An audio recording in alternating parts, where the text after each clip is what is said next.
On the morning of September 11, 2001, the 78th floor of the World Trade Center's South Tower had become a scene of unimaginable horror. Moments earlier, between 50 and 200 people had gathered in what was known as the Sky Lobby, a transfer point where workers changed from express elevators to local ones that would carry them to their offices in the upper floors. They had been waiting to evacuate after watching the North Tower burn from the impact of the first hijacked plane. At 9:03 in the morning, their world changed forever. United Airlines Flight 175 sliced through the South Tower between floors 77 and 85. The Sky Lobby took the brunt of the impact. A massive fireball erupted through the elevator shafts. The explosion sent bodies flying. Ceiling tiles crashed down. Walls collapsed. In an instant, the orderly evacuation became a nightmare of smoke, fire, and chaos. Those who survived the initial blast found themselves trapped in darkness. The air was thick with smoke and the acrid smell of jet fuel. Bodies lay scattered across the floor. Some survivors had severe burns. Others had broken bones. Many were bleeding. Most were in shock, unable to comprehend what had just happened. And then, through the smoke and the chaos, a figure emerged. He moved with purpose through the debris. His face was partially covered by a piece of cloth tied around his nose and mouth. A red cloth, a red bandana. He spoke in a calm, authoritative voice that cut through the panic. "Follow me. I know the way out." In the hours, days, and months that followed, survivors would struggle to remember the details of that terrible morning.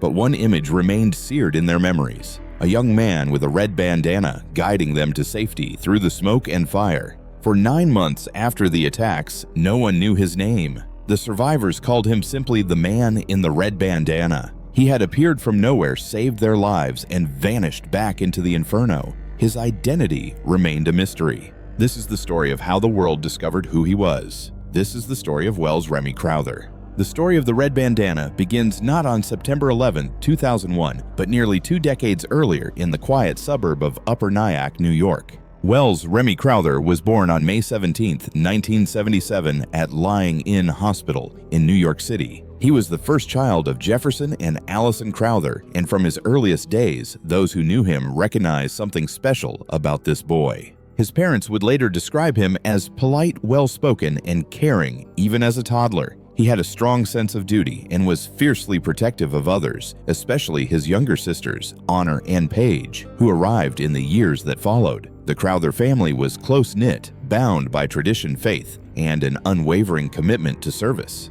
Jefferson Crowther came from distinguished roots. His father, Bosley Crowther, had served as the film critic for the New York Times from 1940 to 1967, one of the most influential voices in American cinema. But Jefferson chose a different path. He pursued business, served in the United States Navy, and eventually became a captain with the Empire Hook and Ladder Company No. 1 in Upper Nyack. It was this last role that would shape his son's destiny. The fire department was woven into the fabric of Jefferson's life. He understood the sacred duty of rushing toward danger when others fled, of placing the lives of strangers above your own safety. And he wanted to share this legacy with his son. One Sunday morning, when Welles was 6 years old, the family was getting ready for church. Young Welles watched his father dress, fascinated by the ritual. Jefferson reached into his drawer and pulled out 2 pieces of cloth, a white handkerchief, which he folded neatly and placed in his breast pocket, and a bandana, which he tucked into his back pocket. Welles asked his father about them.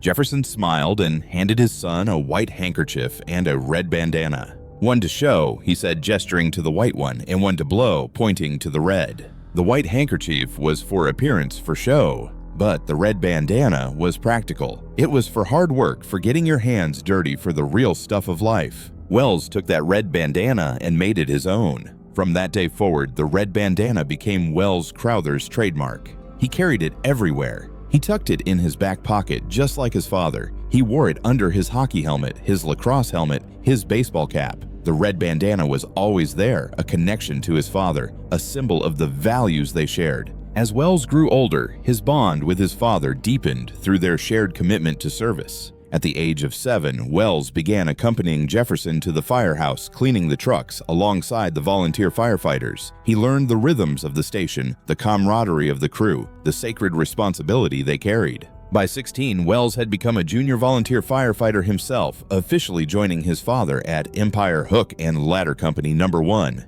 He underwent the same rigorous training as the adult volunteers. He learned to fight fires, to rescue victims, to remain calm when chaos surrounded him. He learned that a firefighter's job is not just about putting out flames, it is about saving lives. The red bandana took on new meaning during those years. It was no longer just a keepsake from his father. It was a symbol of who Welles was becoming, a young man who ran toward danger, who put others first, who believed that service to others was the highest calling. Welles Crowther was more than a volunteer firefighter. He was also a gifted athlete with a competitive spirit and a deep reservoir of discipline. At Nyack High School, he excelled in lacrosse, ice hockey, and soccer. He pushed himself relentlessly, always striving to improve, never satisfied with merely good when better was possible. His coaches noticed his intensity. His teammates admired his work ethic. But what set Welles apart was not just his athletic ability, it was his character. There was a moment during a hockey game that captured who Welles truly was. A younger player new to the varsity team was struggling. No one would pass him the puck. The kid was invisible on the ice, his confidence crumbling with each shift. Welles skated up to him during a break in play. "Are you ready to score your first varsity goal?" he asked. The younger player nodded, uncertain. On the next play, Welles got the puck and immediately passed it to the younger player, who was wide open in front of the net. The kid scored his first varsity goal. Years later, when Welles died, that player's family sent a note to the Crowthers sharing how that single moment of kindness had stayed with him for years. That was Welles. He saw people who were overlooked, who needed help, who needed someone to believe in them, and he stepped up. In 1995, Welles graduated from Nyack High School with high honors. He was posthumously inducted into the school's Athletic Hall of Fame in 2015, recognized not just for his athletic achievements, but for the character he displayed on and off the field. From Nyack, Welles headed to Boston College, where he would spend 4 of the most formative years of his life. Boston College is a Jesuit institution built on a simple but profound mission to develop men and women for others. The university emphasizes service faith and the responsibility each person has to make the world better than they found it. For Welles Crowther, Boston College was a perfect fit. He majored in economics, applying the same discipline to his studies that he brought to everything else. But his heart was on the lacrosse field, where he played Division I for the Eagles. His teammates remember him as intense, dedicated, and fiercely loyal. He wore number 19 on his jersey, and underneath his helmet, tucked away where no one could see, it was his red bandana. His roommates and friends knew about the bandana. It was just part of who Welles was. He kept it with him, always a constant companion through the wins and losses, the late nights, studying the friendships forged in the crucible of college life. Welles graduated with honors in 1999, a degree in economics in hand, and a world of possibilities before him. His friends scattered to various careers and cities, but Welles had a specific destination in mind: New York City. He took a job as an equities trader with Sandler O'Neill and Partners, a small but prestigious investment bank. His office was on the 104th floor of the South Tower of the World Trade Center. From that height, he could see the entire city spread out before him, a kingdom of glass and steel and ambition. To most people, it would have seemed like Welles had arrived. He was young, successful, working at the top of one of the most iconic buildings in the world. He wore nice suits. He worked long hours. He was making money. But something was missing. Welles called his father one day, his voice carrying a note of uncertainty that Jefferson had rarely heard from his son. "Dad, I don't think I can sit behind a computer for the rest of my life. I need to get out there and help people." Jefferson understood immediately. The fire service had never left Welles's blood. The red bandana in his pocket was not just a memento, it was a calling. Welles began filling out an application to join the New York City Fire Department. It was nearly complete when September 11th arrived. He had been planning to leave the financial world behind and fulfill his childhood dream of becoming a firefighter. He never got that chance. At his desk on the 104th floor of the South Tower, Welles kept his red bandana folded neatly beside his computer. A coworker once asked him about it, curious about this unusual accessory in a world of Bloomberg terminals and spreadsheets. Welles picked up the bandana, turned around, and held it up. "With this red bandana," he said, "I'm going to change the world." His co-worker laughed, assuming he was joking. But Welles was not joking. He just did not know yet how prophetic those words would prove to be. The morning of September 11th, 2001 began like any other Tuesday in New York City. Welles Crowther arrived at his office on the 104th floor of the South Tower, settling in for another day of trading. The sky was brilliantly clear, the kind of perfect late summer morning that made even the most jaded New Yorkers appreciate their city. At 8:46 in the morning, American Airlines Flight 11 struck the North Tower of the World Trade Center. The impact occurred between floors 93 and 99. From his vantage point in the South Tower, Welles could see the devastation unfolding across the plaza. Smoke poured from the wound in the North Tower. Debris rained down. People were jumping from the upper floors to escape the flames. The South Tower began to evacuate. Workers streamed down the stairwells, uncertain what had happened, but certain they needed to get out. At 9:03 in the morning, everything changed again. United Airlines Flight 175, traveling at over 500 miles per hour, sliced into the South Tower between floors 77 and 85. The impact was catastrophic. The building shuddered, fire erupted, and on the 104th floor, Welles Crowther was thrown to the ground by the force of the explosion. 9 minutes later, at 9:12 in the morning, Welles made a phone call. He reached his mother's voicemail and left a message. His voice was calm, measured, betraying none of the chaos that surrounded him. "Mom, this is Welles. I want you to know that I'm okay." It was the last time his family would hear his voice. To understand what happened next, we must first understand the geography of the South Tower. The World Trade Center Tator's twin towers were engineering marvels, each standing 110 stories tall. But their height presented a logistical challenge. How do you move 50,000 workers efficiently through a single building? The solution was a system of express and local elevators. Workers would take an express elevator to one of two sky lobbies on the 44th and 78th floors. From there, they would transfer to local elevators that serviced the upper and lower portions of the tower. On the morning of September 11th, the 78th floor sky lobby was crowded with people trying to evacuate after the first plane hit the North Tower. Some estimates suggest between 50 and 200 people were gathered there when Flight 175 struck. The plane's impact zone stretched from floor 77 to floor 85. The sky lobby was directly in the path of destruction. The fireball that erupted through the elevator shafts killed many people instantly. Others were thrown across the lobby by the force of the blast. Survivors described a scene of apocalyptic horror bodies everywhere. Ceiling tiles raining down, walls collapsed fire, spreading smoke so thick you could not see your hand in front of your face. And critically, the impact destroyed all but one of the three stairwells that ran the length of the tower. Stairwell A on the northwest corner remained passable, but in the chaos and darkness, almost no one knew it existed. This is where Welles Crowther entered the picture. Ling Young worked on the 86th floor of the South Tower in the New York Department of Taxation and Finance. On the morning of September 11th, she was in the 78th floor sky lobby, waiting for an elevator to take her down to safety. She was one of only 17 people from at or above the impact zone of the South Tower who would survive that day.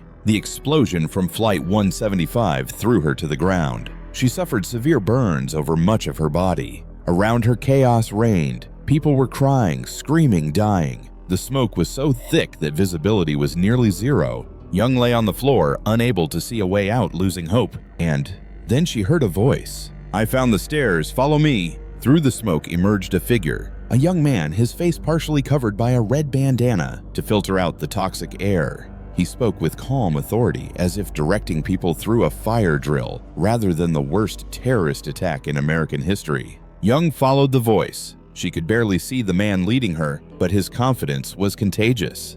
As they moved through the wreckage toward the stairwell, she noticed that he was carrying another woman on his back, a woman who could not walk on her own. The man led them down 17 floors from the 78th to the 61st, where the air was clearer and the path to safety more certain. Then he set down the woman he had been carrying, made sure everyone was headed in the right direction, and turned around. He was going back up. Young called out to him, but he was already disappearing into the smoke. Judy Wine worked on the 103rd floor for AON Corporation. She had also made it down to the sky lobby when the second plane struck. The impact left her with a broken arm, 3 cracked ribs, and a punctured lung. She was in agony, barely able to move. Like Ling Young-wine remembers the moment a young man appeared through the smoke. By this time, he was wearing his red bandana over his nose and mouth to protect himself from the increasingly toxic air. According to Wine, the young man immediately took charge. He called for fire extinguishers and began battling the flames. He administered first aid to the wounded. He assessed who could walk and who needed help. Then he spoke, his voice cutting through the fear and confusion. "Everyone who can stand, stand now. If you can help others, do so." He organized the survivors into groups. He found Stairwell A the only escape route left in that section of the building. He directed people toward the stairs, personally guiding those who were injured, carrying those who could not walk.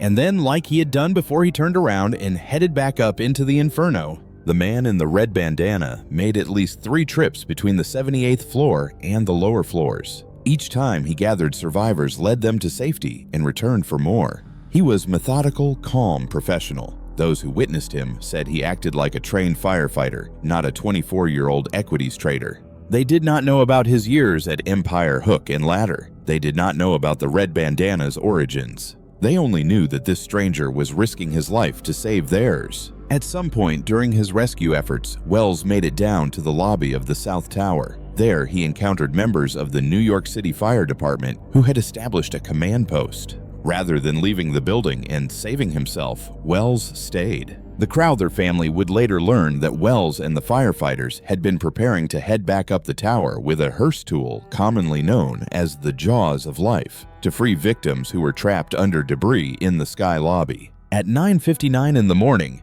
56 minutes after the plane struck, the South Tower collapsed. Welles Crowther was still inside. The days following September 11th were agonizing for the Crowther family. Jefferson and Allison clung to hope, praying that their son had somehow survived, that he was injured in a hospital, somewhere that the phone would ring and they would hear his voice again. But Allison had a mother's intuition. When she watched the South Tower collapse on live television, something inside her broke. "I knew in my heart of hearts that Welles was gone," she would later say.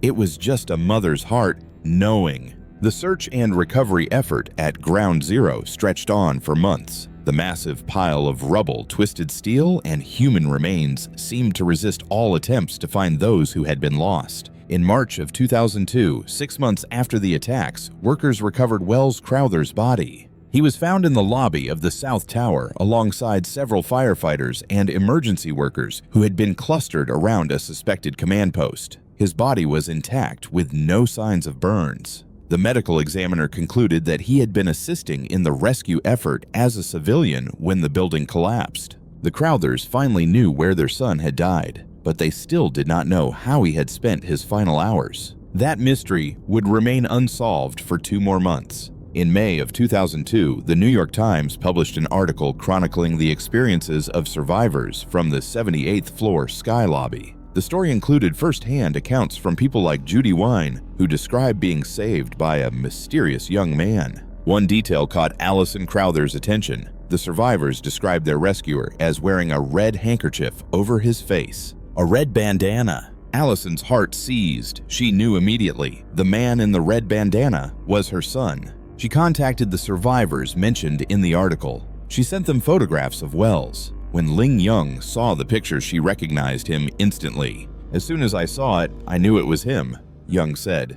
"There was no question in my mind." For 9 months, the Crowther family had lived with the torment of not knowing. They knew their son was dead, but they did not know if he had suffered, if he had been trapped, if his final moments had been filled with fear and pain. Now they knew the truth. Welles had not been trapped. He had been free to make his own choices in those final hours, and he had chosen to save others. "One of my greatest torments was that he would have been trapped and suffering like so many people were," Allison Crowther later explained. "That would have been like the ultimate torture for Welles, so when we found out that he was actually free to make his final decisions about how he was going to behave at the attacks, that was a huge relief." Welles Crowther did not die as a victim. He died as a hero. The discovery of Welles's heroism brought a measure of peace to his grieving family, but it also imposed a sacred obligation. Jefferson and Allison Crowther realized that their son's story had the power to inspire others. The red bandana, that simple piece of cloth that Jefferson had given to a 6-year-old boy on a Sunday morning, had become a symbol of courage, sacrifice, and service.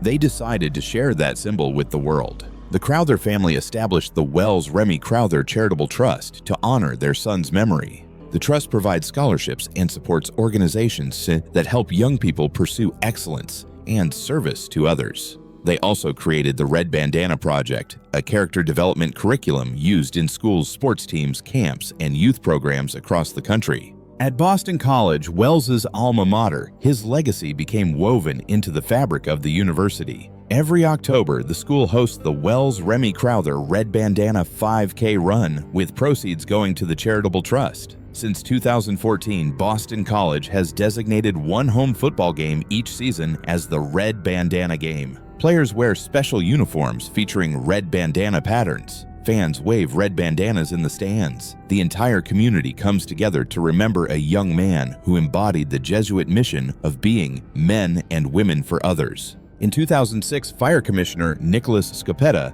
posthumously named Welles Crowther an honorary member of the New York City Fire Department. The dream that Welles never got to pursue in life was granted to him in death. That same year, Wells's Boston College lacrosse teammate Tyler Jewell competed in the Winter Olympics as a member of the United States snowboarding team.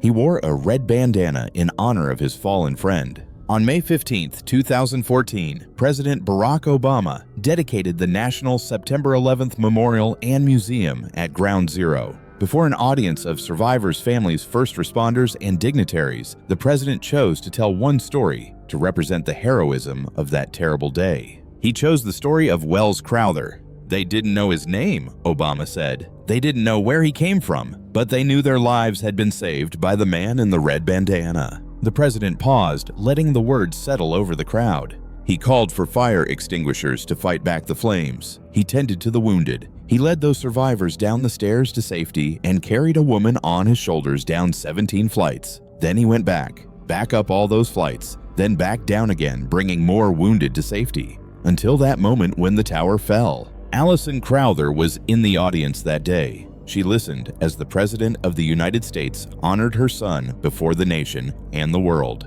"I was so proud of Welles," she later said, "and I knew the world was seeing what a fine young man he was." Today, one of Wells's red bandanas is on permanent display at the National September 11th Memorial Museum. It rests in a case near the place where the South Tower once stood, where Welles made his final stand. Visitors from around the world come to see it, to touch the glass, to connect with the story of a young man who ran toward danger when everyone else was running away. At the memorial's south pool, Wells's name is inscribed on panel S50, along with the names of the other 2,976 victims of the September 11th attacks. A red bandana is often placed beside his name by visitors who have been moved by his story. Survivor Ling Young keeps a photograph of Welles Crowther in her living room. She looks at it every day, reminded of the stranger who saved her life. "Without him, I wouldn't be here," Young has said. "He saved my life, and he'll always be in my heart and always be with me." Judy Wine, the other survivor whose account helped identify Welles, put it even more simply. "People can live 100 years and not have the compassion, the wherewithal to do what he did." Jefferson Crowther passed away in February of 2019 after a battle with prostate cancer. He was 73 years old. At the annual readings of the victims' names at the World Trade Center, Jefferson would blow a kiss to the sky as he read his son's name. Jeff was buried in his fire suit. Empire Hook and Ladder Company held a firematic service before his funeral. On his chest, over his heart, he had a tattoo of a red bandana. Before he died, Jefferson explained the meaning of that red bandana through a Bible verse, John chapter 15, verse 13. "Greater love has no man than this, that a man lay down his life for his friends." He paused, his eyes wet with tears. "It's all here in this red bandana for me." Allison Crowther continues to travel the country, speaking to students and adults about her son's legacy. She tells them about the 6-year-old boy who received a red bandana from his father. She tells them about the volunteer firefighter, the lacrosse player, the young man who dreamed of serving others. She tells them about the choices Welles made on September 11th and how those choices saved as many as 18 lives. But more than that, she tells them about the choices we all make every day. The choice to help someone who is struggling, the choice to stand up when others sit down, the choice to run toward danger when it would be easier to run away, to keep doing the right thing to honor Welles's memory, to help other people find strength and courage or mission in life. Allison has said, "This is what I see in the young people when I go to schools and talk." The story of Welles Crowther is at its heart a story about preparation. He did not become a hero on September 11th, 2001. He became a hero over 24 years of showing up, doing hard work, and thinking of others first. The red bandana began as a gift from a father to a son.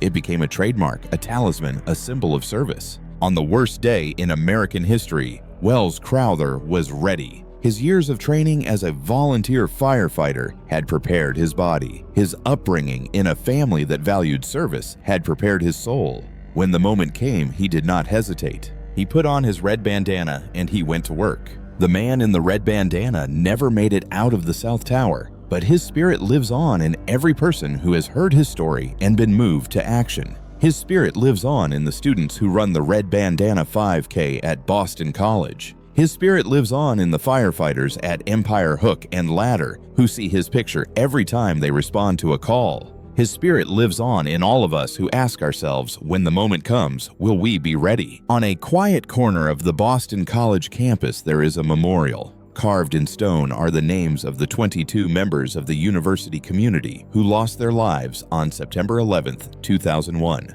Among them is the name Welles Remy Crowther Class of 1999. Students pass by the memorial every day on their way to class. Some stop to read the names. Some leave red bandanas as tributes. Some simply walk by lost in thoughts of exams and papers and the ordinary concerns of college life. But for those who know the story, the memorial is a reminder that heroism is not about superpowers or extraordinary abilities. It is about ordinary people who, when the moment comes, choose to help. It is about a red bandana. It is about a father's gift to his son. It is about the choices we make when no one is watching, the choices that define who we truly are. Welles Remy Crowther was 24 years old when he died. He was an equities trader, a volunteer firefighter, a lacrosse player, a son, a brother, a friend. He was all of these things, and he was something more. He was the man in the red bandana, and with that red bandana, he changed the world.